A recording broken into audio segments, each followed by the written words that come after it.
और बात बड़ी खबर की, इंडिगो संकट पर दिल्ली हाई कोर्ट के केंद्र सरकार से सवाल। अचानक ऐसे हालात क्यों बने, मुआवजा देने के लिए क्या एक्शन लिया गया, ये दिल्ली हाई कोर्ट की तरफ से सवाल पूछे गए हैं। और आर्थिक नुकसान, सिस्टम की नाकामी भी इसे बताया। यात्रियों की मदद के लिए क्या कदम उठाए गए, ये भी सवाल पूछा गया।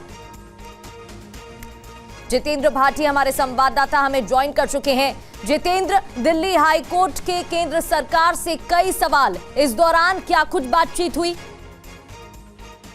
बिल्कुल, देखिए इस मामले को लेकर पीएल दाखिल की गई थी कि जिस तरह से जो पैदा हुआ एयरपोर्ट के ऊपर, तो कोर्ट ने ना सिर्फ याचिकाकर्ता को भी कहा कि आपने जो है पूरी जानकारी नहीं ली, साथ में कोर्ट की फटकार लगाई। कोर्ट ने जो केंद्र सरकार की फटकार लगाई और कहा कि आपने स्थिति ऐसी पैदा क्यों नहीं दी गई। इस क्लॉज की वजह से ना सिर्फ लोगों को परेशान होना पड़ा बल्कि उन्हें आर्थिक नुकसान भी हुआ और उसका फायदा उठाया अन्य एयरलाइंस ने, जिन्होंने 5,000 जो टिकट थी वो सीधा जो है 30,000, 35,000, 40,000 तक जो है वो कर दी थी। इससे लोगों को परेशानी हुई। तो केंद्र सरकार की तरफ से एएसडी चेतन शर्मा जो है वो पेश हुए थे। उन्होंने कहा कि ये जो फ्लाइट टाइम ड्यूटी लिमिटेशन का नियम है, ये 2 चरणों में लागू होना था, जुलाई में और नवंबर में। इसको लेकर के सभी एयरलाइंस को बता दिया गया था, लेकिन इसके बावजूद जो है इंडिगो ने इसका क्रियान्वयन नहीं किया और ये बेहद जरूरी था, यात्रियों की सुरक्षा के लिए ही था।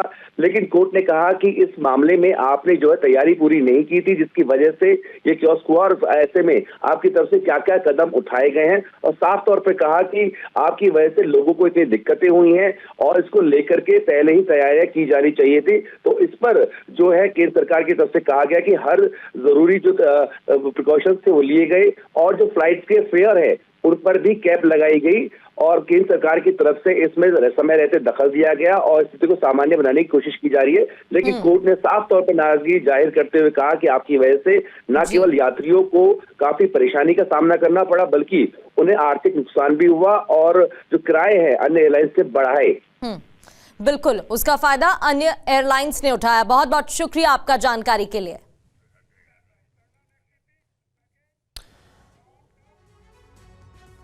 और देखिए, वहीं केंद्र सरकार ने इंडिगो पर सख्त कार्रवाई की है। सरकार ने कार्रवाई करते हुए एयरलाइन की फ्लाइट्स में 10% की कटौती की है। देखिए आप। देश की सबसे बड़ी एयरलाइन इंडिगो में पिछले कई दिनों से जारी संकट अभी तक जारी है। सरकार ने इंडिगो पर नकेल कसते हुए बड़ा एक्शन लिया। सरकार ने इंडिगो एयरलाइन की फ्लाइट्स में 10% की कटौती कर दी है। ये कटौती हाई डिमांड और हाई फ्रीक्वेंसी वाले रूट्स पर की गई है। ये कदम इसलिए उठाया गया है ताकि ऑपरेशन स्थिर हो सके और कैंसिलेशन घट जाए। सरकार ने इंडिगो को आज शाम तक नया शेड्यूल जमा करने का निर्देश दिया। सरकार की इस कार्रवाई का इंडिगो पर काफी असर पड़ेगा। इंडिगो की रोजाना करीब 2300 फ्लाइट स्लॉट हैं और इस फैसले के बाद से इंडिगो की उड़ानों में 10% कटौती हो जाएगी। इससे लगभग 230 फ्लाइट्स रोजाना घटेंगी। सरकार ने इंडिगो के जिस स्लॉट को घटाया है उसे दूसरे एयरलाइंस को दिया जाएगा। उड्डयन मंत्रालय ने इंडिगो के सभी रूट्स पर उड़ानों की संख्या कम करना आवश्यक समझते हुए यह कदम उठाया। सरकार का मानना है कि इससे एयरलाइन के संचालन को स्थिर करने और रद्द करने की घटनाओं में कमी आने में मदद मिलेगी। अब देखना होगा कि सरकार की इस कार्रवाई का असर कितना पड़ेगा। यात्रियों को इस कार्रवाई से राहत मिलती है या फिर नहीं।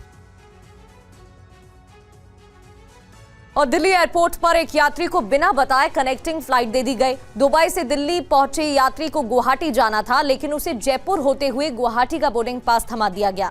रिपोर्ट देखिए। दिल्ली के इंदिरा गांधी एयरपोर्ट के टर्मिनल नंबर 1 पर अब सब कुछ कंट्रोल में है, लेकिन कुछ यात्री अभी परेशान हैं। दुबई में टीचर पंकज हवाई यात्रा के दौरान काफी परेशानियों का उन्हें सामना करना पड़ा। पंकज को दुबई से सीधे गुवाहाटी जाना था। पैसेंजर ने दुबई से गुवाहाटी के लिए एयर इंडिया एक्सप्रेस की फ्लाइट बुक की। दुबई से दिल्ली और दिल्ली से गुवाहाटी जाना था, लेकिन उसे बिना बताए कनेक्टिंग फ्लाइट की बोर्डिंग पास उसे थमा दिया गया। शिकायत करने के बाद उसे गुवाहाटी की फ्लाइट दी गई। TV9 ने जब एयरपोर्ट कर्मचारी से इस बारे में बात की तो उन्होंने अपनी गलती को माना। टिकट नहीं दी है। नहीं, बोर्डिंग पास तो गलत दिया ना आपने। तो बोर्डिंग पास मैंने गलत नहीं दिया, मैंने बोर्डिंग पास इसको दिया ही नहीं। मैंने इनको टिकट दी है, जो इनकी टिकट थी वो टिकट दी है। तो इनका तो कहना मेरा डायरेक्ट था। ये बोर्डिंग पास इसने दिया तो इसको पता नहीं था। वो बोर्डिंग पास दिल्ली से गुवाहाटी नहीं था, दिल्ली से जयपुर से ये था, तो इसको ये भी पता नहीं था। वो फ्लाइट उड़ चुकी है 5 बजे। वो बाहर जाके मैंने बोला मैम ये तो फ्लाइट उड़ सके। तो ये झूठ बोले मैम क्या? झूठ क्यों बोल रहे हैं? वो सही बोल रहे हैं। मेरे से गलती हुई है, मैं मानती हूँ इस बात को, मैंने गलत नहीं किया। ठीक है।